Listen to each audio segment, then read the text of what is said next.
Olá, bem-vindos ao programa Sons do Coração. Hoje a gente vai falar com o Simon Dalauba, um jovem arquiteto aqui de Caxias do Sul, que vai contar pra gente o que a pandemia acabou transformando no nosso jeito de morar, no jeito que a gente frequenta aí restaurantes, cafeterias também, nas experiências que ele teve fora do Brasil, em vários cursos aqui e dicas pra gente poder morar melhor e até fazer turismo de um jeito muito bacana. Tudo isso aí que a pandemia acabou modificando nesse bate-papo bem bacana que eu te convido para participar com a gente a partir de agora no programa Sons do Coração.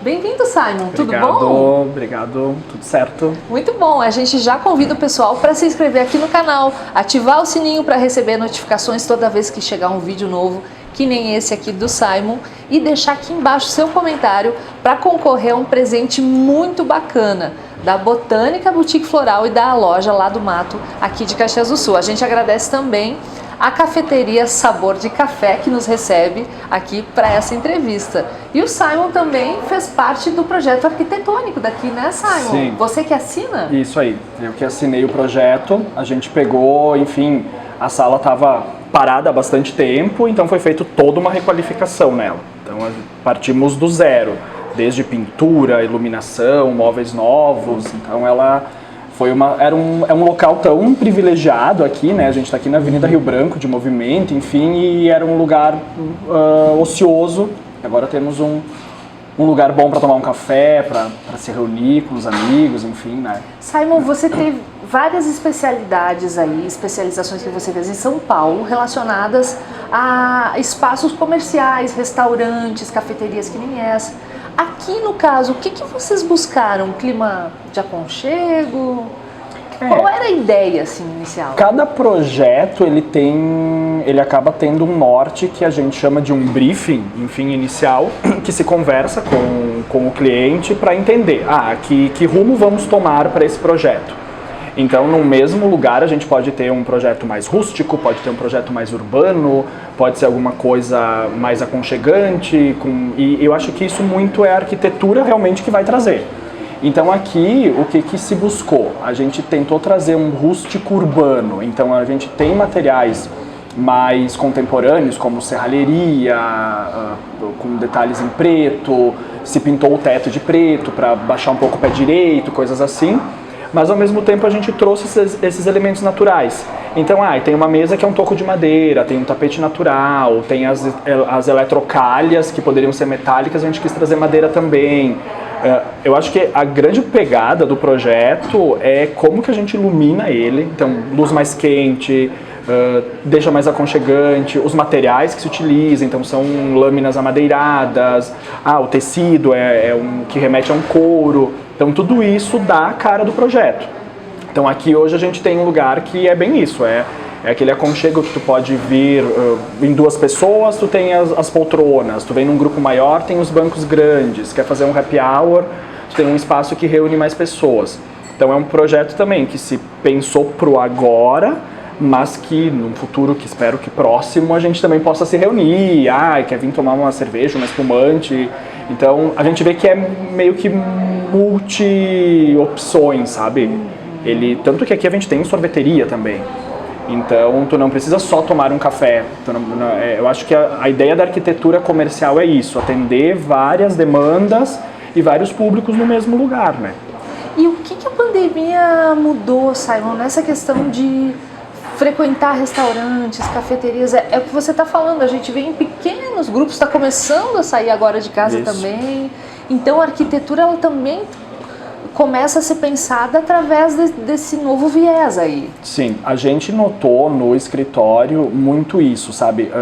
Logo no início ali da pandemia em si, a gente percebeu uma redução em projetos comerciais e um aumento em projetos residenciais. O que aconteceu? As pessoas começaram a ir para casa, fazer home office, se viu muita gente antenada que vendia cadeiras de escritório, locando cadeiras de escritório.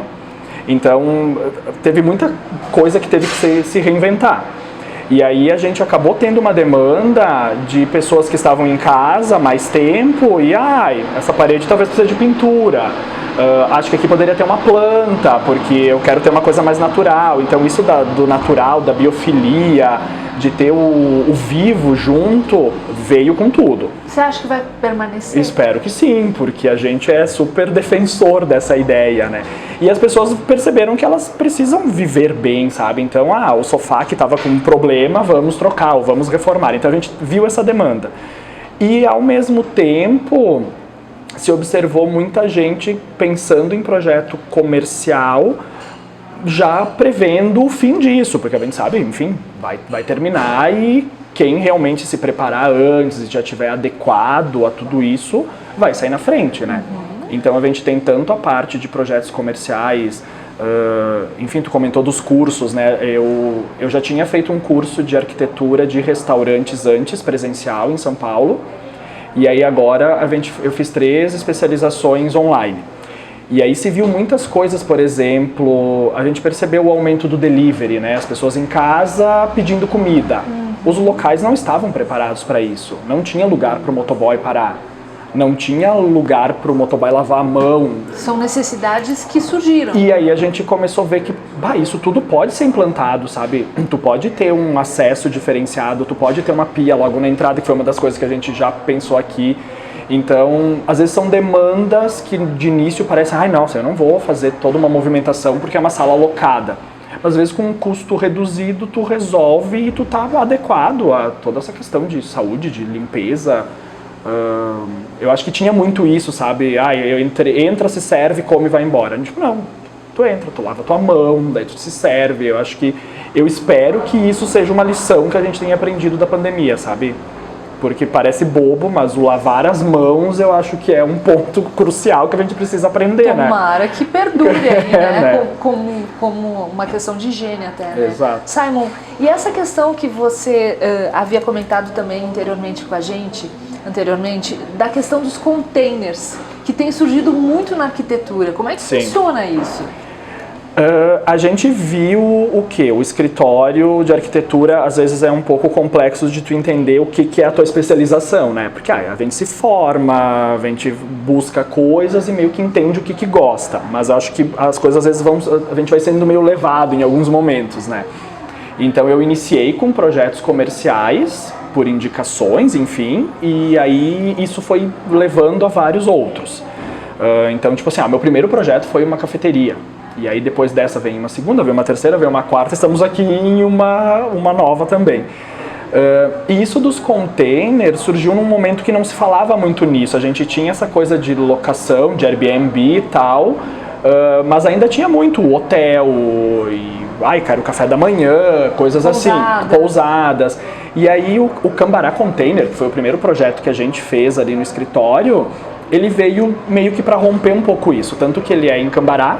E o dia que os containers chegaram na cidade foi quase um evento, né? Porque o que é isso, né? E agora já tem vários outros projetos com essa pegada de container, de steel frame, de wood frame, então essa arquitetura mais modular. Porque o que se pensou naquele momento? Vai que dá errado, porque a pessoa que está investindo, ela sempre pensa, talvez não dá certo, né? Vai que Cambará não funciona. Pego o meu container, levo e vira o São Francisco de Paula Container, sabe? Eu troco de local. E não, deu muito certo, tanto que agora a gente já está em fases de ampliação desse projeto. Então, a pandemia otimizou muito isso, porque as pessoas começaram a enxergar que elas estão querendo se hospedar, porque a gente está com uma vontade de viajar reprimida, né? Mas talvez não em lugares muito lotados, sabe? Então, daqui a pouco aquela coisa do resort com buffets e todo mundo se servindo e conversando em cima do buffet, já tem muita gente que está com receio e não quer. Tem que pegar avião, longe, não quer. Então a gente começou a ver que, principalmente na nossa cidade, aqui nos arredores, muitos novos Airbnb surgiram em locais que a gente diria, nem tem tanto potencial, mas tem. Todo lugar tem o seu potencial. E esse container em Cambará, ele é o quê? Um quarto, uma sala? Ele é um loft, ele é como se fosse um loft com tudo integrado. Então ele tem 35 metros quadrados, tem o banheiro, tu vai entrar, tem cozinha com parte básica que tu precisa para poder fazer a tua comida, então tu leva tudo, tu não depende de ser servido para um café da manhã. E vai ter cama, vai ter a parte de sofá, que vira sofá-cama, TV e lareira. Então é aquela coisa para te ficar 2 dias ali e ter tudo que tu precisa, e tu vai levar as coisas principais. Eu vou fazer um fundi, vou cozinhar alguma coisa, então leva as coisas ali pro final de semana. E vocês estão ampliando esse projeto para o Ceará, é isso? Isso aí. Aí agora a gente tá já com passagens compradas, porque a gente tem isso do projeto que ele pode ser online, então a gente tem como fazer reuniões online, o cliente nos passa metragens, enfim, dados de prefeitura de qualquer lugar, e a gente tem como executar, como fazer o projeto, e depois se executa por um profissional da cidade. Nesse caso, o cliente quis que a gente realmente fosse até lá. Então a gente está com esse projeto em Jericoacoara, em Jijoca, que pertence ali, beira da lagoa, então assim, é um lugar paradisíaco. E daí vamos lá para conhecer o terreno, né? Coisa legal. bem ruim, né? E a gente viu que sim, que funciona esses projetos mais próximos, de tu estar acompanhando 100%, estar ali, sabe? Ver tudo isso. E o container vem de onde? O container, na realidade, a gente consegue, vai vir do porto, né? Só que o que acontece? O nosso escritório é especializado em parte de projeto ou projeto com acompanhamento. E aí a gente tem a indicação de empresas homologadas nossas, né, de confiança nossa, que fazem essa execução e esse acompanhamento. Então, por exemplo, a gente tem a empresa que faz todo esse trâmite da compra do container, do frete, e daí consegue fazer toda essa base de cálculo também, para entender, vai para Cambará, é melhor que ele venha do porto, de qual porto? É melhor que ele vá direto para Cambará ou que ele venha para Caxias, depois vai... Porque tem muito isso, por exemplo, em Jericoacoara, nós não vamos mandar um container do porto de Rio Grande, nós vamos pegar de um porto mais próximo. A gente está com um projeto agora do Labirra Container em Goiânia. O container não vai sair daqui, provavelmente o container vai vir de algum porto. Isso, então, porque tem essa questão toda de frete, enfim, que vai envolver. Mas aí a gente tem esse respaldo de toda essa análise. Então se trabalha toda a parte de projeto e depois se faz toda a orçamentação. Então vai se orçar desde o container em si, até o gesso, os revestimentos, os acabamentos, a marcenaria, a serralheria, o vasinho que vai em cima. Então a gente consegue dar fazer esse trabalho completo. Que legal. Você estava falando também, Simon, sobre steel frame e wood frame. São construções modulares. Está muito em voga isso. Qual é a vantagem desse tipo de construção? Muitas. Na realidade, assim, aqui na nossa região não é muito divulgado ainda, porque tu precisa ter uma mão de obra que seja especializada nisso. Então não vai ser qualquer mão de obra. A gente ainda é muito receoso nessa parte, sabe? Não, construção boa mesmo é tijolo, é concreto, são pilares imensos, porque daí não cai. E aí o wood frame, o steel frame, o aço com vidro, enfim, veio para romper essa ideia, porque tem uma construção muito mais sustentável, que gera muito menos lixo, que se gasta muito menos água na produção ali de todos os materiais, porque daí tu começa a analisar a fundo, tu começa a entender quanto de água precisa para fazer tijolo, porque não é só a água da obra, é a água para produzir o produto. E então tu tem uma construção mais limpa, que vai envolver, por exemplo, no steel frame, aço, gesso, acabamentos acústicos e térmicos. Essa construção pode ser feita toda off-site, que a gente chama que é fora do terreno. Então a gente pode locar um galpão, por exemplo. Chega lá e encaixa. E constrói a casa ali. E aí depois tu só vai pro terreno quando tu tiver as sapatas feitas e tu chega ali e faz uma obra de 2 semanas. Então pode ter chovido o mês inteiro, que a obra não parou. Coisas que aqui no sul a gente sabe, vai ter a época de chuva que às vezes inviabiliza, né? A obra para. E é mais barato pro consumidor final também? Na realidade existem parâmetros. O mais barato é relativo na questão custo-benefício que a pessoa quer ter, porque ele é mais rápido. Então, automaticamente, tu ter uma obra mais rápida que te... Vamos pensar num Airbnb. Quanto antes ele estiver pronto, melhor, né? Então, ele vai se tornar mais barato, porque em vez da obra demorar 6 meses, ela demorou 3, 2. Então, tu começou a faturar antes. Mas aquela ideia de tipo, vou pegar um container velho e fazer uma casa, não. Isso não existe, porque tu precisa ter isolamentos térmicos, acústicos, tratamento. Não é qualquer, no caso do container, não é qualquer container que pode ser usado para moradia. Ele não pode, por exemplo, ter carregado óleo, diesel ou gasolina na sua vida útil toda e depois alguém vai morar lá dentro. Então os containers, eles têm tipo um selo na porta que é como se fosse a identidade dele, para a gente saber que esse pode. Então isso está apto a ser residencial. Então o mais barato ele é relativo nesse sentido. A gente acaba dizendo que ele se torna, na questão custo-benefício, de tempo, de obra, de menos lixo, de material mais controlado também, porque tu vai comprar, a gente sabe o que se perde, por exemplo, de sacos de areia e de cimento numa obra. Tu não tem essa perda. Então tu vai comprar o material necessário para o uso.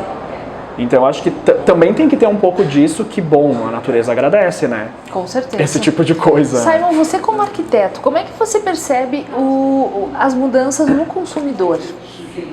Porque há uns 20 anos todo mundo queria ter uma casa, né? Queria ter um apartamento no seu nome, financiado, enfim, né? Hoje em dia, será que as pessoas ainda querem isso? O que elas estão querendo na hora de morar? Sabe que a gente fez uma análise bem minuciosa em relação a isso, principalmente nessa parte das construções modulares em si, porque daí a gente sai um pouquinho dessa coisa, é o projeto comercial. Bom, vamos fazer um projeto lindo para que as pessoas venham, usem e queiram estar ali, ou é o apartamento, quero tudo de melhor porque vou ficar. A gente percebeu que o público mais novo, eu tenho 34 anos, então assim, a gente vê que essa pegada mais ecológica, mais pensar em outras coisas, sabe? Que não só quero construir para morar e ao meu bel prazer e o mundo que se adapte, ele está muito nas gerações mais novas, nas gerações que estão por vir. E sim, eu acredito e a gente vê, até por essa pesquisa e pelo que está acontecendo, que essas pessoas vão ser mais desapegadas. Eu já me noto bem mais desapegado que meus pais, por exemplo, mas eu acho que a gente ainda tem esses apegos. Tipo, quero ter meu apartamento, quero ter a minha casa na praia, a minha casa na chácara, o meu carro. Eu vejo que em conversas com pessoas, enfim, mais jovens, essa necessidade ela começa a se perder. Tu começa a não precisar ter tanto isso. Posso viver uma vida inteira num apartamento de aluguel. Tanto que tem uma ideia toda até de tu morar em vários lugares. Já existem empresas que estão super antenadas, que hoje tu mora 6 meses aqui, porque, por exemplo, o meu trabalho, eu conseguiria administrar ele se eu ficar 1 mês em São Paulo. As coisas não param, eu vou com o meu notebook lá, eu vou ter as pessoas trabalhando e a gente vai estar em rede se comunicando. Eu com o celular eu resolvo no WhatsApp coisas de cliente. Então essa necessidade, sabe, do espaço físico, escritório, espaço físico, a casa, eu acho que isso, com o passar do tempo, vai diminuir. As pessoas vão começar a ver que elas podem morar períodos em alguns lugares. Parece estranho, né? Tipo, super desapegado. Mas eu acho que é uma tendência. Eu acho que o futuro é por aí também. Eu acho que é por aí. Você se formou aqui na UX, né, Simon? Passou um período estudando na Espanha. O que você trouxe de lá? Qual foi o maior aprendizado? Eu me formei aqui na UX, foi quase na finaleira de me formar que a gente decidiu, vamos fazer um período fora para entender um pouco como que funciona.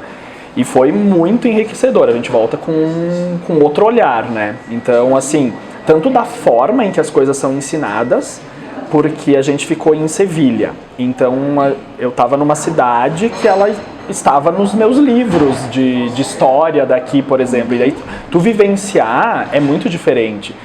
Então, teve muito isso, porque como é que funciona? A gente faz algumas cadeiras lá como se fosse um semestre feito aqui. Então, uma compensa a outra.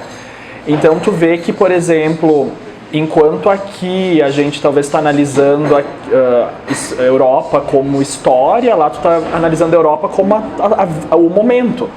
Então a gente, por exemplo, fez um trabalho de como o rio que passa em Sevilha, que é o rio Guadalquivir, que é um dos maiores, enfim, da Espanha, se não é o maior, é importante para eles, porque a cidade aconteceu ao redor disso. Sevilha era uma cidade portuária que ela tá lá no meio do continente, então tinha tudo isso que o navio entrava, não era tipo na beira do Mediterrâneo. E aí tu começa a ver, olha como valorizam isso e como aqui talvez ainda não. E daí eu acho que tu começa a fazer esses paralelos, sabe? Bom, mas lá, quando a Catedral de Sevilha estava construída, o Brasil estava sendo descoberto, né? Então, nós somos jovens, né? Então, acho que a gente precisa de um pouco de afastamento histórico para entender o todo, né? O que você mais gosta de Caxias, assim, que esteticamente falando, que chama o teu olhar?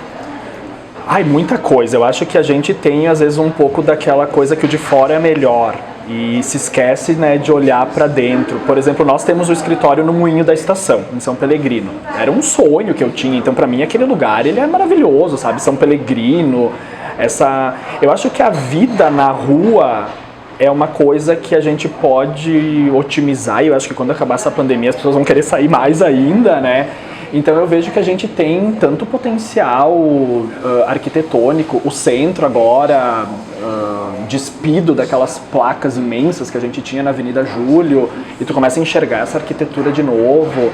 Eu acho que assim, eu falo como lema do escritório que tudo precisa ter alma, então a gente projeta com alma. Então tem que ter alma pro dono da cafeteria, mas tem que ter alma pra gente que veio aqui tomar café também. Então eu acho que isso tudo mostra que tudo é experiência. Estar tomando um café é uma experiência, caminhar na rua é uma experiência, então quanto mais agradável, melhor. São coisas que eu te digo assim, tu for me perguntar o que tu mais sente saudades de Sevilha. Das pessoas, sim, fizemos amigos, mas de caminhar naquelas ruas, de ter aquelas vitrines que talvez eu nunca entrei naquelas lojas, mas elas estavam lá. Então eu acho que se a gente também começar a trazer isso para a cidade, deixar a cidade mais viva, as pessoas começam a amar mais, e daí acho que a gente começa a perder um pouco dessa coisa, fora que é bonito, vamos para a Europa para ver prédio antigo, tipo, a gente tem uma arquitetura tão maravilhosa aqui que a gente poderia preservar e valorizar, né? Com certeza. Simon, o que é uma casa com alma para ti? Tem que ter o quê? Olha, tem que ter várias coisas, eu acho que cada um tem que pôr a sua alma, para começo é isso. Eu vejo a arquitetura não como imposição. Eu não posso chegar e te dizer, na tua casa o teu sofá tem que ser branco, porque talvez não seja a tua alma ter um sofá branco. Nem com 2 filhos pequenos. Exato, então eu acho que a gente tem que entender o todo para imprimir a alma da pessoa. Eu te digo assim, que às vezes, para um cliente, ter um quadro de um artista famoso e bonito é a alma.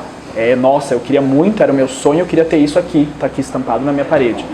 Mas às vezes, tu trazer um souvenir de uma viagem que te marcou e colocar em cima da estante tem o mesmo valor simbólico e para a pessoa do que... Então não é dinheiro, sabe? Eu acho que não é investimento de o que tu gastou mais, o que tu mais investiu. Eu acho que tem que ter plantas. Eu entendo que as plantas são seres vivos, elas estão ali com nós, elas nos deixam mais alegres. Tem que ter personalidade, por isso que eu te digo, eu não posso impor, eu vou te sugerir, mas cada um vai ter a sua alma. Então acho que isso é uma casa com alma, sabe? É com a cara da pessoa que vai morar ali. Que legal. Simon, e o teu coração? Qual é o som que te habita, assim, hoje em dia? Um cara que foi pra fora, que viu várias coisas, que tá aqui em Caxias, tá com uma pegada diferente aí na arquitetura? Olha, eu acho que assim, o meu coração pulsa por várias coisas. Eu entendo que eu sou arquiteto, mas eu posso ser várias coisas e eu posso amar essas várias coisas. Então também entendo que às vezes a gente se resume à nossa profissão. E eu acho que isso nos coloca como utilitários também.